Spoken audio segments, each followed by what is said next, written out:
ninguém morreu na cruz, se sacrificando sem pecado para tirar os pecados da humanidade, a não ser Jesus Cristo. Esse sacrifício é insubstituível, vale de uma vez por todas, para sempre, é o único. Levante a sua mão para o alto e aponte. Ele é o único, o único, o único, o único. Aleluia! Glórias a Deus! Aleluia! Vamos ler a palavra de Deus que está em Lucas capítulo 3, do versículo 1 ao 23, e vamos fazer aquela leitura responsiva. Eu leio o primeiro, os irmãos o segundo, e assim vamos alternando até o final. Glórias ao nome do Senhor. Lucas 3. No 15º ano do reinado de Tibério César, sendo Pôncio Pilatos governador da Judéia, Herodes, tetrarca da Galileia, seu irmão Filipe, tetrarca da região da Itureia e Traconites, e Lisânias, tetrarca de Abilene.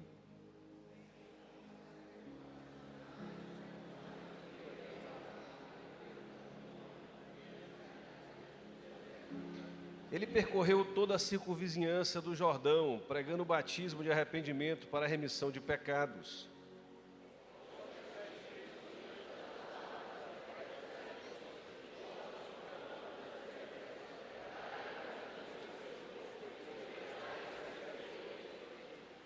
Todo vale será aterrado, e nivelados todos os montes e outeiros, os caminhos tortuosos serão retificados, e os escabrosos aplanados. E toda a carne verá a salvação de Deus. Dizia ele, pois, às multidões que saíam para serem batizadas: raça de víboras, quem vos induziu a fugir da ira vindoura? Produzi, pois, frutos dignos de arrependimento, e não comeceis a dizer entre vós mesmos: temos por pai Abraão, porque eu vos afirmo que é destas pedras Deus pode suscitar filhos a Abraão. E também já está posto o machado à raiz das árvores. Toda árvore, pois, que não produzir bom fruto, é cortada e lançada ao fogo. Então as multidões o interrogavam, dizendo: que havemos, pois, de fazer? Respondeu-lhes: quem tiver 2 túnicas, reparta com quem não tem, e quem tiver comida, faça o mesmo. Foram também suplicando para serem batizados e perguntaram: mestre, o que havemos de fazer? Respondeu-lhes: não cobreis mais do que o estipulado. Também soldados lhe perguntaram: e nós, o que faremos? E ele lhe disse: a ninguém maltrateis, não deis denúncia falsa, e contentai-vos com vossos soldos. Estando o povo na expectativa e discorrendo todos no seu íntimo a respeito de João, se não seria ele, porventura, o próprio Cristo. Disse João a todos: eu, na verdade, vos batizo com água, mas vem o que é mais poderoso do que eu, do qual não sou digno de desatar-lhe as sandálias, e vos batizará com o Espírito Santo e com fogo. A sua pá ele a tem na mão, para limpar completamente a sua eira e recolher o trigo no seu celeiro, porém queimará a palha em fogo inextinguível. Assim, pois, por muitas outras exortações, anunciava o Evangelho ao povo. Mas Herodes o tetrarca, sendo repreendido por ele por causa de Herodias, mulher de seu irmão, e por todas as maldades que o mesmo Herodes havia feito, Citou ainda sobre todas as lançar João no carro. e aconteceu que, ao ser todo o povo batizado, também o foi Jesus. E estando ele a orar, o céu se abriu. E o Espírito Santo desceu sobre ele em forma corpórea como pomba, e ouviu-se uma voz do céu: tu és meu filho amado, e em ti me comprazo. Ora, tinha Jesus cerca de 30 anos ao começar o seu ministério. Era como se cuidava, filho de José, filho de Eli. Quantos dizem amém? Amém. Senhor, te louvamos, glorificamos e agradecemos pela tua palavra. Fala conosco nessa manhã, no nome de Jesus. Amém e graças a Deus. Podeis assentar, queridos. Que bênção que você está aqui. Você já pôde parabenizar o irmão à sua esquerda, à sua direita. É tremendo, é maravilhoso, é maravilhosa essa oportunidade em que temos, nessa ocasião, a reflexão sobre o início do ministério do Filho do Homem, o início do ministério de Jesus Cristo. E o texto áureo, como você pode ler aqui à esquerda ou à direita, diz assim: e o Espírito Santo desceu sobre ele em forma corpórea, como pomba, e ouviu-se uma voz do céu: Tu és o meu Filho amado, em ti me comprazo. Lucas 3, 22. E a verdade prática diz: viver em comunhão com o Espírito Santo é o segredo para uma vida que agrada a Deus. Quantos podem dizer amém? O Evangelho de Lucas realmente é um evangelho tremendo. Nós não gostamos de falar qual é o nosso favorito, porque a Bíblia Sagrada toda ela é maravilhosa, mas os evangelhos eles são realmente especiais. E quando nós lemos, por exemplo, nós sabemos que o texto áureo da Palavra de Deus está em João 3,16, quando falamos qual é o texto, a história mais falada, mais recitada, mais repetida, é a parábola do filho pródigo, que está em Lucas. A história dos magos, muito citada, muito importante, está em Mateus. E vemos um evangelho dinâmico, como o evangelho de Marcos, em que nós entendemos que Jesus veio para entregar a sua vida em favor de nós. Os evangelhos, eles são realmente maravilhosos. E o evangelho de Lucas, ele traz essa visão muito especial. Se o evangelho de Marcos fala de Jesus como o servo sofredor, o servo triunfante, se em Mateus vemos Jesus como Messias, aquele que é filho de Abraão, aquele que é filho de Davi, nele as linhagens proféticas se comprovam, se confirmam, são cumpridas, ele é o Cristo, ele é o Messias.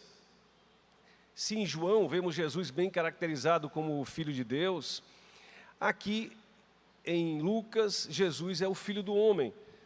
E esse ponto é um ponto muito importante, queridos, porque Lucas ele não era judeu. Desses escritores que nós estamos lendo, dos que nós estamos falando, todos eram judeus. Mas Lucas, ele era um gentil como nós. A sua cultura era grega, a sua voz de origem, a sua fala de origem era grega, o grego era a sua língua originária. Um homem muito parecido conosco, de uma cultura comum, de pessoas que viviam na crendice, que viviam na superstição, tendo contato com vários espíritos, espíritos que alguns autorizam, outros não autorizam conversar. É autorizado falar com esse, é autorizado falar com aquele, de acordo com a religião comum, que é comum e era comum também naquele tempo. Quais os espíritos? Em geral, naquele tempo, os espíritos dos pais, dos patriarcas, espíritos que as religiões confirmavam que se podia se comunicar. Mas a Bíblia Sagrada, ela vem dizendo a nós que nós não podemos falar com os mortos. É pecado falar com aquele que já morreu. Não se pode falar com um morto. E isso é pecado. Mas a tradição grega, romana, a tradição, o costume era de poder falar com os mortos, com as pessoas que eles julgavam serem especiais e que já tinham morrido. Hoje nós nos comunicamos apenas com aquele que já morreu e ressuscitou, está vivo. Chama-se Jesus Cristo, o nosso Senhor. Glórias a Deus, Ele está vivo. O único que ressuscitou, morreu por nós para levar os nossos pecados, mas ressuscitou. E por isso, pela Bíblia, nós temos a autoridade, a autorização, toda a condição de conversarmos com Ele. Segundo as Escrituras, também é Deus. Nosso relacionamento, portanto, espiritual é 100% Deus. Nós falamos, como Jesus disse, quando vocês forem orar, digam: Pai, Pai nosso que está nos céus. O que vocês pedirem ao Pai em meu nome, Ele que é o Filho, é Deus, em meu nome Ele vos dará. E o Espírito Santo que está aqui na terra, que vai habitar em vós, que também é Deus, vai realizar esse milagre nas vossas vidas. Por isso o nosso relacionamento espiritual, ele é 100% Deus. Diga para a pessoa que está ao seu lado, o seu relacionamento espiritual, ele é 100% com Deus. Não tenha dúvida disso. Mas, queridos, é muito importante estudar Lucas. Lucas com essa visão de Jesus Cristo como Filho do homem, como o Salvador, aquele que veio buscar e salvar o que estava perdido, buscar e salvar a nós. E Lucas, nessa narrativa tremenda, maravilhosa, nos vai fazer ter esse encontro tremendo, poderoso e glorioso com Jesus, o Filho do homem. Entendê-lo nessa perspectiva é algo realmente poderoso. E Jesus mesmo se identificava como o Filho do homem que veio salvar, né? Ele se chamava Filho do homem, né? Que veio buscar e salvar o que se havia perdido. E em outras ocasiões, o Filho do homem não tem onde reclinar a sua cabeça. Jesus se identificava assim, a condição humana, a condição de homem. E nessa introdução, Jesus Cristo como Filho do homem, eu quero apenas destacar essa questão da humanidade, que vai ser da humanidade de Cristo, que vai ser muito bem ressaltada nessa lição. E pedimos a graça do Espírito Santo de Deus para podermos aprender o máximo nesse sentido. Mas bem, João como o último dos profetas, embora contemporâneo, João Batista, contemporâneo já de Cristo, nasceu em torno de 6 meses antes, mas pôde então preconizar, né, o versículo-chave do ministério de João Batista não está em Lucas, está em João, quando ele diz, eis o Cordeiro de Deus que tira o pecado do mundo. Mas aqui ele vem falar do ministério de Cristo, da importância desse ministério, da importância do Senhor apresentar, fazer a apresentação, e sobretudo, João veio ser o precursor de Jesus Cristo. Eu queria que, se alguém tivesse com o microfone, lesse já Lucas 3:2, por favor.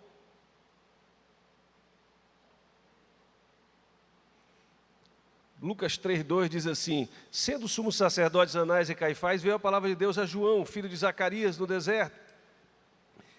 Então, queridos, a apresentação de João, ele é centralizado no tempo, na história, os sacerdotes que estavam naquele tempo, quem era o imperador, os tetrarcas, e João então apareceu como uma voz.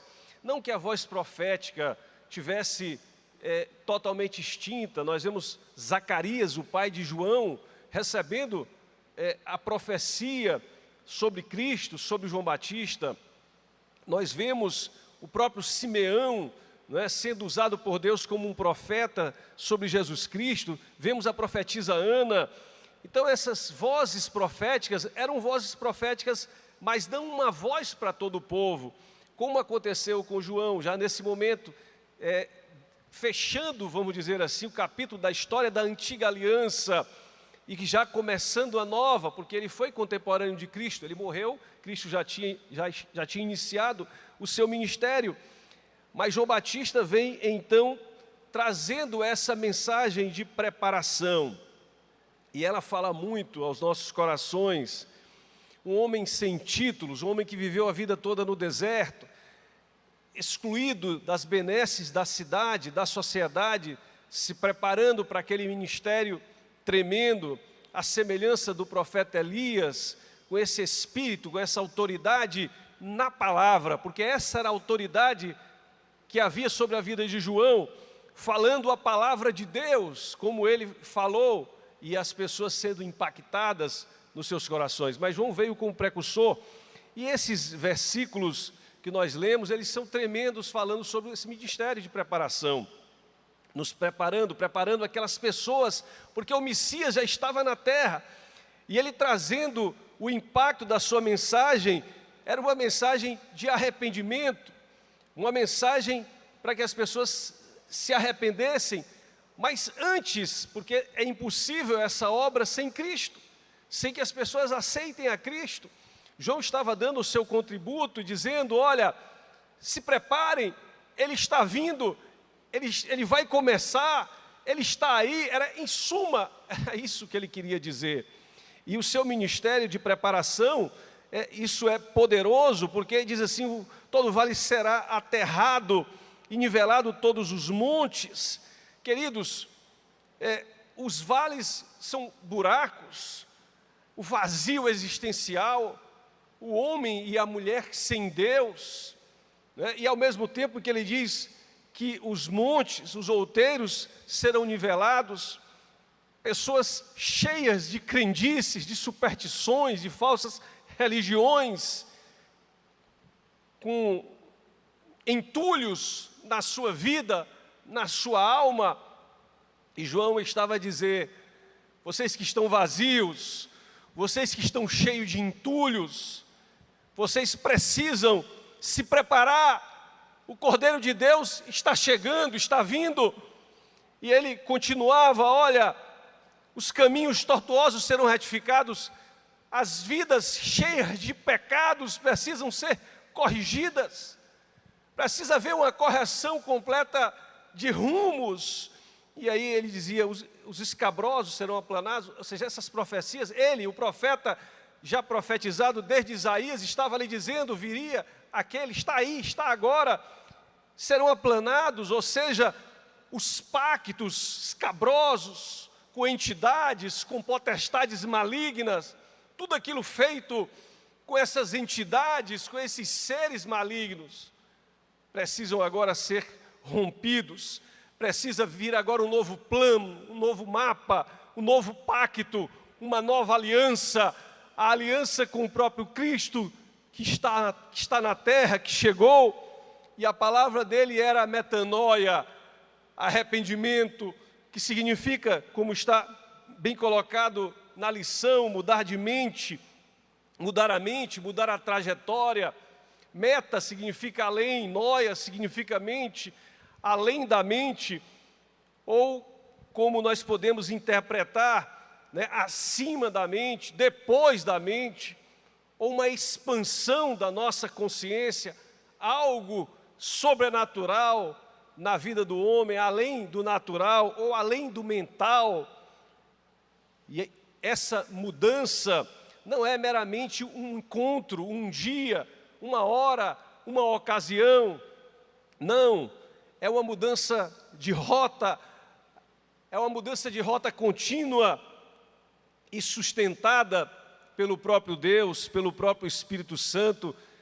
Essa expressão, ela vai além de novo nascimento, ela vai além de arrependimento, como nós entendemos, mas significa realmente uma nova vida em transformação, em melhoria, segundo a palavra, segundo o querer de Deus, uma transcendência mesmo da mente humana, através de Cristo, através do Espírito Santo de Deus, percebendo horizontes além das nossas próprias possibilidades mentais, emocionais, físicas.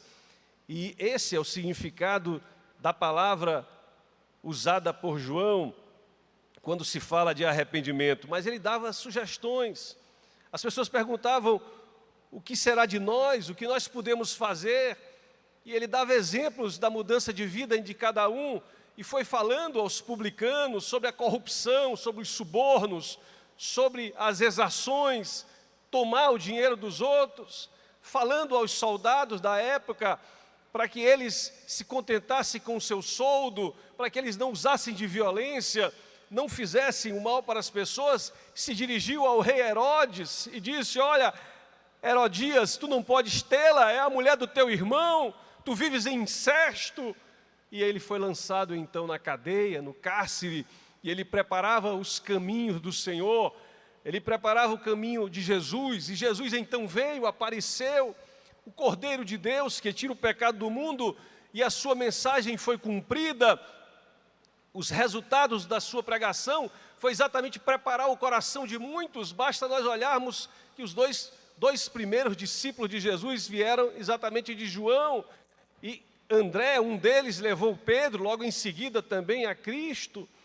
Portanto, essa obra, esse aplanamento de caminhos feito por João foi poderoso, um profeta preparando essas veredas e participando de momentos maravilhosos, como o próprio batismo de Jesus Cristo, em que estava ali o Filho de Deus sendo batizado, o Espírito Santo descendo em forma corpórea de pomba, e o Pai dizendo: eis o meu Filho amado em quem me comprazo, em quem tenho prazer, a presença do Pai, do Filho e do Espírito Santo, e portanto essa unção de Cristo com o Espírito Santo. Jesus, que é um protótipo, queridos, enquanto Ele estava aqui na terra, daquilo que nós precisamos ser, porque já indo agora para a genealogia de Cristo, a genealogia para voltar a isso que nós estamos falando, a genealogia de Cristo em Lucas é diferente da de Mateus. Mateus quer ressaltar que Jesus Cristo, Ele é filho de Abraão, é a promessa para todas as gerações da terra, as famílias que venham aceitá-lo, não só para os judeus, é a promessa do Messias dos judeus, que viria pelos judeus e veio, mas Lucas não, ele vai mostrar uma genealogia que vai até o Éden, vai até Adão. Jesus, ele é filho de Adão, filho do homem, em hebraico é Ben Adam, filho de Adão, ele é o filho do homem. Jesus Cristo é homem. Jesus Cristo, queridos, eternamente, e você pode levantar a mão e glorificar, eternamente para frente vai ser homem. Ele é 100% Deus, mas ele é homem.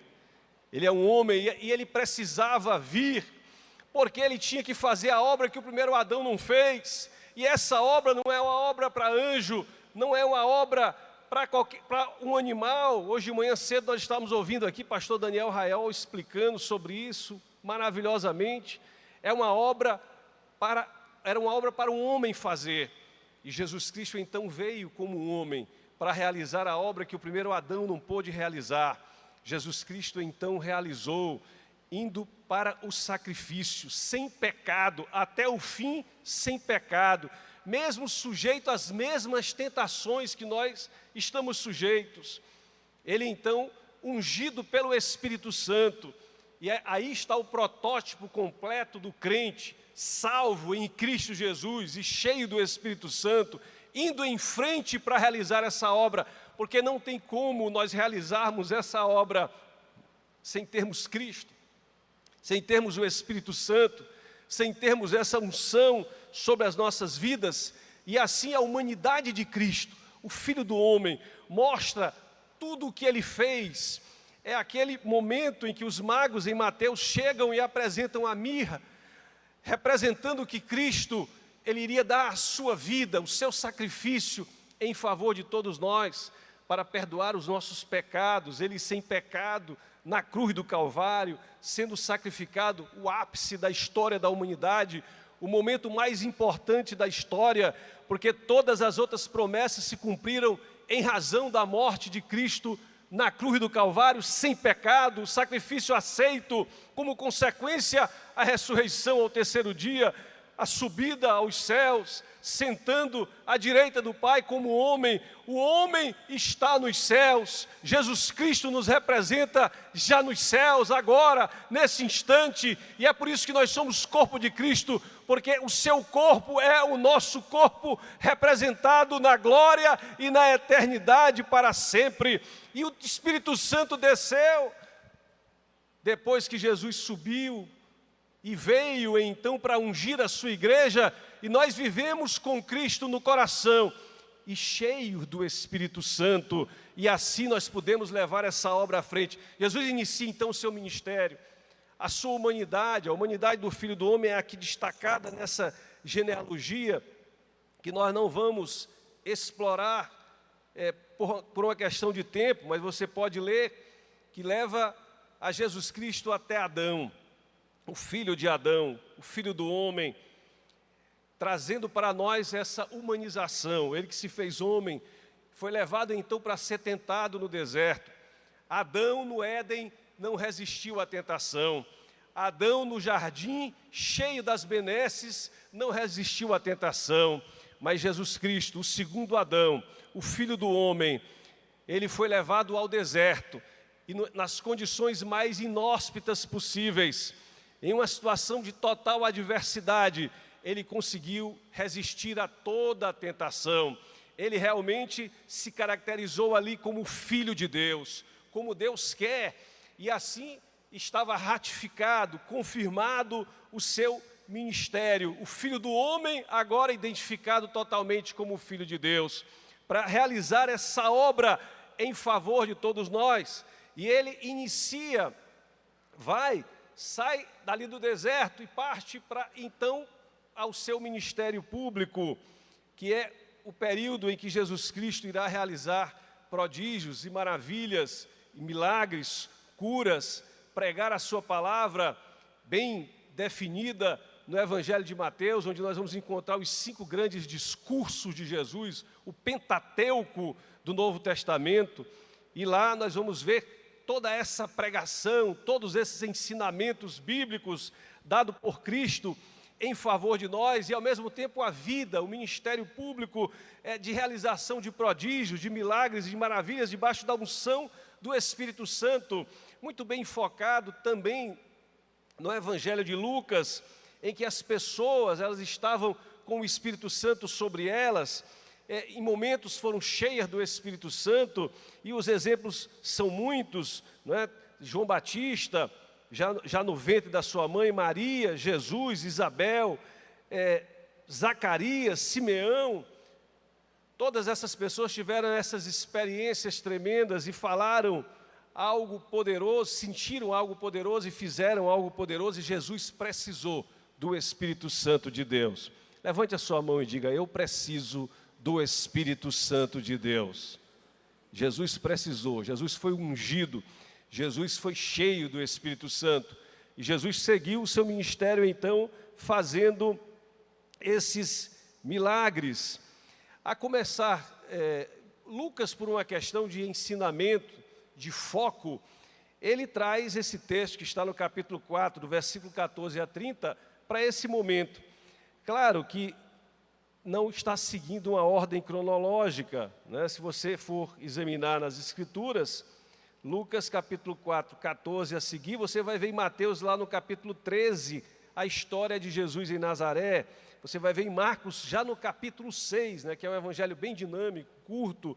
Portanto, Lucas traz essa referência para agora, já praticamente no início do ministério que ele vai descrever, para trazer, para enfocar bem esse ministério de Cristo.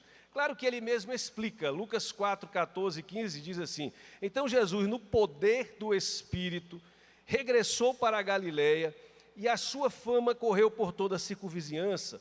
Fama por quê? Porque ele estava realizando milagres, maravilhas. Mateus descreve bem isso no capítulo 4 de Mateus. E ensinava nas sinagogas, sendo glorificado por todos. Ele estava realizando prodígios e maravilhas. Lucas não entra em detalhes, mas ele resolve então trazer esse texto, fazendo referência importante acerca de Cristo, da sua missão, palavra que está em Isaías, promessa cumprida através do Messias. E ele então vai mostrar Jesus Cristo na sinagoga em Nazaré, quando ele resolve então ler as Escrituras, o próprio Cristo, e Jesus vai então dizer: o Espírito do Senhor está sobre mim, pelo que me ungiu para evangelizar os pobres, enviou-me para proclamar libertação aos cativos e restauração da vista aos cegos, para pôr em liberdade os oprimidos e apregoar o ano aceitável do Senhor. E aí Jesus fecha o livro, devolve ao assistente e senta-se. E as pessoas fitam em Jesus. O nosso autor, pastor Enoque, ele explica a nós, dizendo que eles estavam querendo os milagres, eles queriam que Jesus realizasse prodígios e maravilhas, mas Jesus via a incredulidade no coração deles, e o Senhor resolve não fazer as operações de milagres como ele tinha feito na Galileia em geral, ali naquela região de Nazaré. E há, portanto, aquela perseguição, e apenas isso é mencionado por Mateus e Marcos, né? Mateus e Marcos não citam essa leitura dessa escritura, que é bem posta por Lucas, que quer mostrar esse ministério, os objetivos, a missão, evangelizar, trazer as novas, evangelizar aqueles que se entendem pobres de espírito, que precisam preencher esse vazio, precisam tirar os entulhos, precisam ter aplainadas as suas vias, os seus caminhos, deixar os caminhos tortuosos, escabrosos, viver uma vida para Deus. Aquilo que João Batista tinha profetizado, ele estava dizendo: está sobre mim o Espírito para fazer essa obra, eu mesmo. Jesus então faz essa identificação e se coloca nesse ponto inicial, vamos dizer assim, como quer apontar Lucas, mostrando na palavra de Deus a confirmação daquela escritura. E há já em Cafarnaum, Lucas traz então a expulsão daquele demônio e uma autoridade poderosa e tremenda sobre os demônios. Queridos, muitas vezes nós nos esquecemos de alguns aspectos da nossa vida espiritual, que é exatamente pedir a Deus que Ele opere nas nossas vidas as suas maravilhas, os seus milagres, buscar a unção de Deus, ser usado para impactar o coração das pessoas, e nós sabemos que isso tudo depende do Espírito Santo do Senhor. Nós não vamos conseguir convencer ninguém, e a obra necessária para o coração de cada pessoa, quem sabe, é Deus, mas nós precisamos nos colocar à disposição de Deus, para exercermos o nosso ministério, realizarmos o nosso ministério e estarmos abertos para que o Senhor realize a sua obra, sempre orando, acreditando, confiando que o Senhor vai realizar o melhor. Eu quero dar um testemunho rápido aqui aos irmãos. Um domingo, acho que uns 2 ou 3 domingos atrás, eu estava ministrando aqui no domingo às 17h30 e eu estava pedindo que o Senhor salvasse vidas. Nós que somos pregadores da palavra de Deus, a gente sempre ora nesse sentido. E no dia, nenhuma vida veio à frente. E eu fiquei me colocando na presença de Deus e pedindo ao Senhor, porque ia ter o outro culto. Nós estávamos cooperando, o pastor Felipe não estava aqui. E eu coloquei a Deus: então, Senhor, salva agora nesse horário muitas almas para o teu reino, faz a tua obra. E eu estava aqui no final, o pregador, o pastor Ney, me deu a oportunidade de fazer o apelo, e a mensagem foi uma mensagem muito para a igreja, os irmãos se lembram, e eu, o apelo, e no finalzinho do apelo, o meu filho e a minha futura nora, que eu nem estava sabendo que estavam aqui dentro da igreja, vieram à frente aceitar a Cristo como Salvador. Qual foi a conclusão que eu cheguei? O Senhor faz mais, Efésios 3:20, infinitamente mais do que pedimos ou pensamos, mediante o seu poder que opera nas nossas vidas. Cabe a nós nos colocarmos na disposição de Deus. O que eu podia pedir mais para Deus do que isso? Quais são as almas, quais eram as almas que eu estava mais orando na terra para serem alcançadas e salvas, que não aquelas? E o Senhor então realizou esse milagre, e o Senhor nos chama para estarmos assim, engajados com Ele, juntos com Ele, pedindo a Ele essa bênção e essa vitória para que Ele transforme vidas, pessoas caiam realmente em si e tenham as suas vidas transformadas e mudadas por essa palavra poderosa de salvação. Jesus, Ele realizou maravilhas e prodígios na unção do Espírito Santo de Deus. Que o Espírito Santo de Deus, ele tem a liberdade na minha e na sua vida, e que nós busquemos o Espírito Santo de Deus. Quantos podem dizer amém? Porque aí Ele vai nos dirigir, nos abençoar, assim como Ele fez na vida de Cristo, que deixou esse legado e esse protótipo para nós antes da ressurreição, estando Ele aqui em carne, num corpo ainda não glorificado. Ele contava com o Espírito Santo de Deus, e assim Ele podia agir, e viveu até o fim, para exercitar e exercer o seu ministério. Ele teve que receber essa unção. Se você quer, na sua vida, realizar bem esse ministério de Deus, você precisa buscar o Espírito Santo de Deus, você precisa ser cheio do Espírito Santo de Deus, você precisa ser cheia do Espírito Santo de Deus, e o Senhor então vai te usar, vai fazer milagres na tua vida, vai usar poderosamente a tua vida, e o nome do Senhor vai ser glorificado na tua vida para sempre. Mas eu já estou aqui indo para a parte final. Jesus, então, ele repreende a enfermidade que estava na sogra de Pedro, e curiosamente Lucas, por ser médico, ele fala essa expressão, né, que ela tinha febre alta. Se nós lermos os outros evangelhos, Marcos e Mateus vão abordar diferentemente, né? Um vai falar meramente febre, o outro vai dizer ardia em febre, mas a expressão médica era um homem realmente letrado e que tinha essa profissão. Mas aqui o nosso comentarista destaca que Jesus se dirigiu à enfermidade. Ele mandou que a enfermidade saísse, e a enfermidade saiu. Nada pode resistir ao poder que há em Jesus Cristo, o nosso Senhor. Quantos podem dizer amém? E esse poder está na vida da igreja, está na sua vida, está na nossa vida.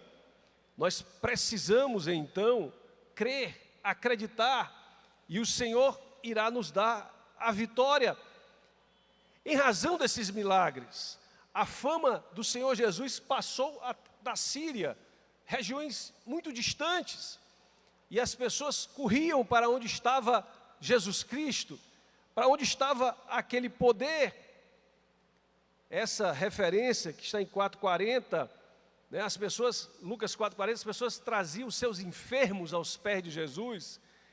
E aqui, queridos, eu quero enfocar um pouco esse assunto com você, para nós concluirmos. Porque muitas pessoas não entendem bem esse relacionamento com Cristo. E certamente nessa manhã, pelo Espírito Santo de Deus, o Senhor fala ao teu coração sobre isso. O relacionamento de Cristo, queridos, não é um relacionamento com multidões. O relacionamento de Cristo não é um relacionamento com populações. O relacionamento de Cristo é um relacionamento com você. É um relacionamento com o José, com o João, com a Maria, com o Itamar, com o Mauro, com a Scarlett, com cada um de nós. Esse é o relacionamento de Cristo. Nós vemos isso até mesmo nas suas curas. E esse texto que nós estamos aqui encerrando, que está em Lucas 4:40, diz assim: ao pôr do sol, todos os que tinham enfermos de diferentes moléstias, os traziam, e ele os curava, impondo as mãos. Leia essa última parte, eu não sei se você está com a Bíblia aberta. Impondo as mãos. Sobre cada um. Sobre cada um. Vamos repetir todos juntos? Sobre cada um? Sobre cada um. Queridos, isso é poderoso. Sobre cada um. Jesus não jogou como mágica a solução do problema das pessoas. Jesus se dirigiu a cada um, a cada ser humano, a cada pessoa, que Ele mesmo é o Criador, Ele mesmo é o Deus, é o Senhor. Formou a cada uma no ventre da sua mãe, formou a você no ventre da sua mãe, com todo zelo, com todo cuidado, com todo carinho. Você é importante, você é importantíssima para Deus.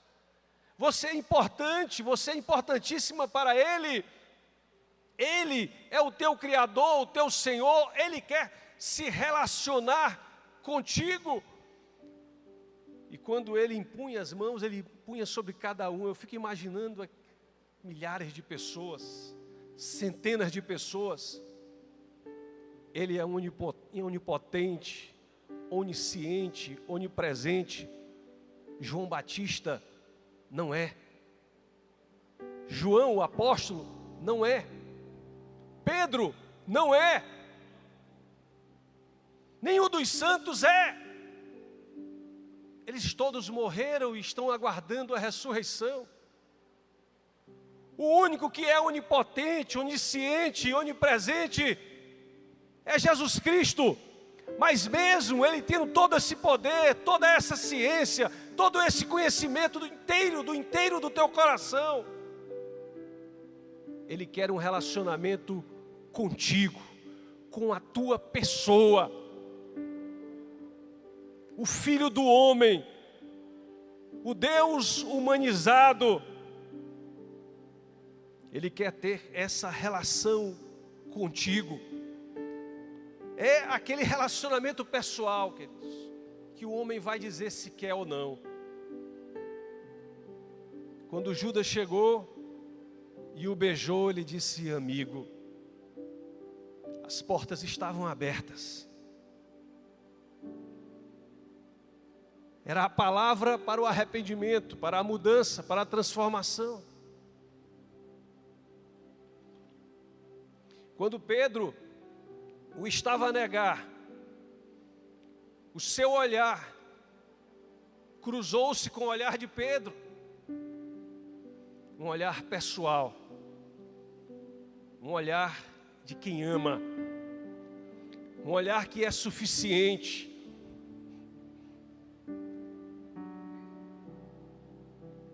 Quando Tomé disse: eu só acredito se ele aparecer para mim. Eu não acredito.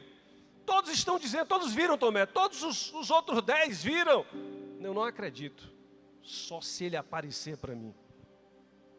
Jesus apareceu para Tomé. Jesus foi ao encontro de Tomé,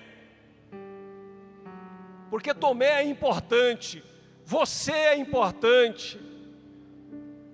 Importa que você se relacione com o Cristo que ressuscitou e vive para sempre, que você tenha esse contato, que você tenha uma nova vida, uma mudança de vida, que a metanoia aconteça na sua vida, a mudança de rumo, o arrependimento, uma nova vida que se aperfeiçoa a cada dia e a cada instante.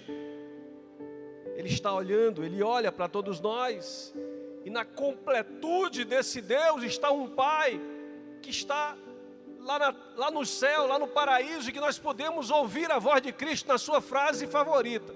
Qual é a frase favorita de Cristo? Não temas, não temas, não temas nem a morte, porque há um Pai que lá no céu está esperando por nós, se nós viermos a morrer, pessoalmente, para encontrar conosco, um Deus fiel, verdadeiro. O compartilhamento do Espírito Santo não é de um pedaço, não é de uma parte, mas é o próprio Espírito Santo na vida de cada um de nós. É o próprio Espírito Santo em você, em mim, em cada um de nós. Essa é a vontade do nosso Deus, relacionar-se com cada um de nós na sua plenitude, e que cada um de nós tenhamos essa experiência, essa metanoia, e possamos então experimentar uma vida com um Deus vivo, com um Deus verdadeiro, não um Deus que nem se proteger pode, que não pode andar, que não pode correr, que não pode falar, mas um Deus verdadeiro, que aquele que se relaciona com Ele sabe que Ele existe, e que Ele é galardoador daqueles que o buscam, e que essa relação de fé, ela é tão certa ou mais certa do que 1 mais 1 é igual a 2. O Filho do Homem conquistou tudo isso para você, para mim, para nós termos essa vida com Ele, presença de Deus, comunhão com Deus, Deus na nossa vida, e Ele está aqui. Vamos ficar de pé, eu tenho ainda 1 minuto, e eu queria orar por você. Vamos orar todos juntos, um pelos outros. Feche os seus olhos, levante os seus braços, adore a esse Cristo, a esse Senhor, a esse Deus. O Espírito Santo está aqui, o Espírito Santo de Deus enche esse lugar, e Ele quer encher a tua vida. Feche os teus olhos, abre a tua boca, glorifica o nome do Senhor.